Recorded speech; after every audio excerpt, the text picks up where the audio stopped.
What is up, you guys? So today I'm going to try and plant some lettuce before it rains because it's been thundering and I have felt a couple of stray raindrops, and I want to see if I can get this in before it rains so the rain will water these in. I didn't end up getting any of that done before it rained, so I actually ended up going inside and watching 2015 Cinderella with my sister.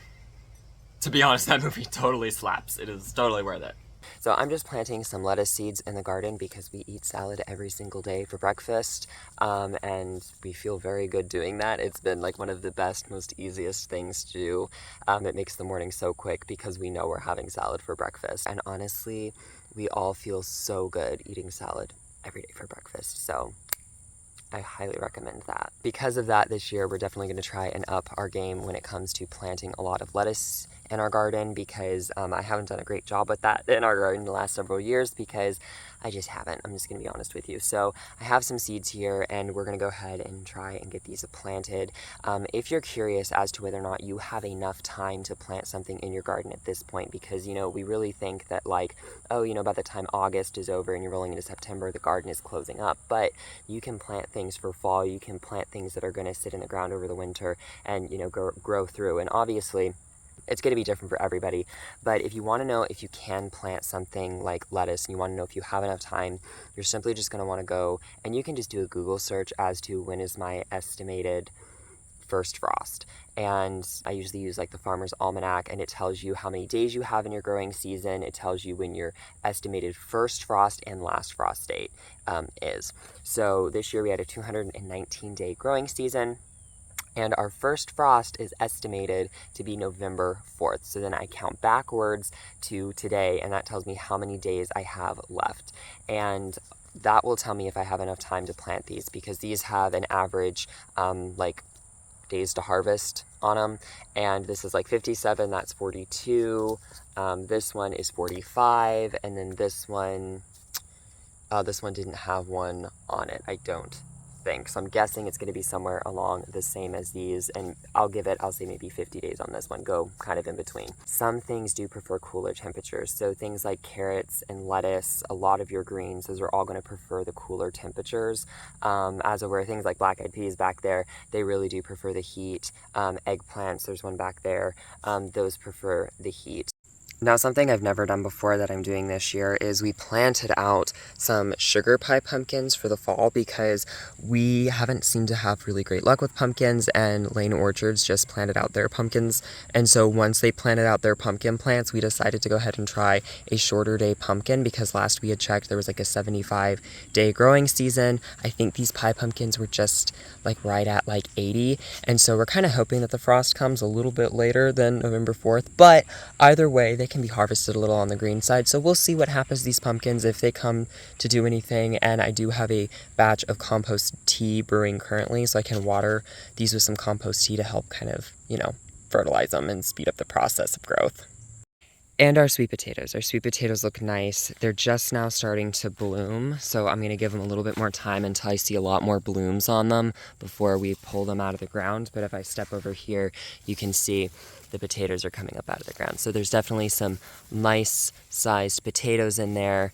And these will be ready to harvest very shortly. So inevitably I did get rained out, so I spent the morning making coffee and planning my next move.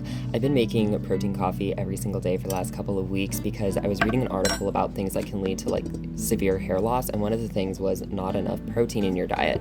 So I started taking a tablespoon of pea protein in my coffee, and you guys, honestly, my hair fallout has gotten so much better. I just wasn't getting enough protein. So I take a tablespoon of butter, a teaspoon of coconut oil, a tablespoon of pea protein powder, a little bit of collagen, and then some spices like ginger, cinnamon, and nutmeg to kind of, you know, give it a little bit more flavor. Quite a bit of almond milk because I like some coffee with my milk.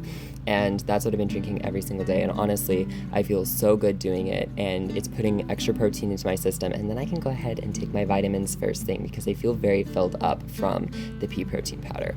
So I ended up taking the morning to paint this workbench in the lean-to, and it was sprinkling rain the entire time that I did this, and the humidity was pretty bad, so it did take a long time for this to dry, but it totally dried fine.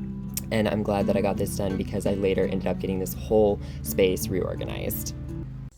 Okay, later, iced coffee, clear skies, I'm gonna plant those lettuce seeds. But before I do that, the workbench paint has dried pretty well. It definitely was a little tacky this morning, and it rained all night, so that humidity did not allow it to dry like really well. But like it's dry enough that like I can move it, and that's kind of what I want. So I'm going to swing this workbench around. I'm gonna paint the back side and then the other side that's up against that shelf that I couldn't get, and then I'll run and go plant those seeds that I said that I was gonna plant before I got rained out. So let's go. So this table was really heavy and I was having a hard time moving it. Luckily, Josh came in just in time and was like, "Do you need help?" And I was like, "Yes, my weak self can't move it on my own." So he helped me move it, and we talked a little bit why I painted this back edge. And I'm so glad that I painted the back edge, because not only did it need it, but it made it feel like I did the full job. I didn't cheat. Next, I got the lettuce planted. It only went about 1/4 of an inch down, and none of it came up, so I'm gonna have to replant it. So I just painted this front edge. It's still a little bit wet and tacky, but other than that, this table's done.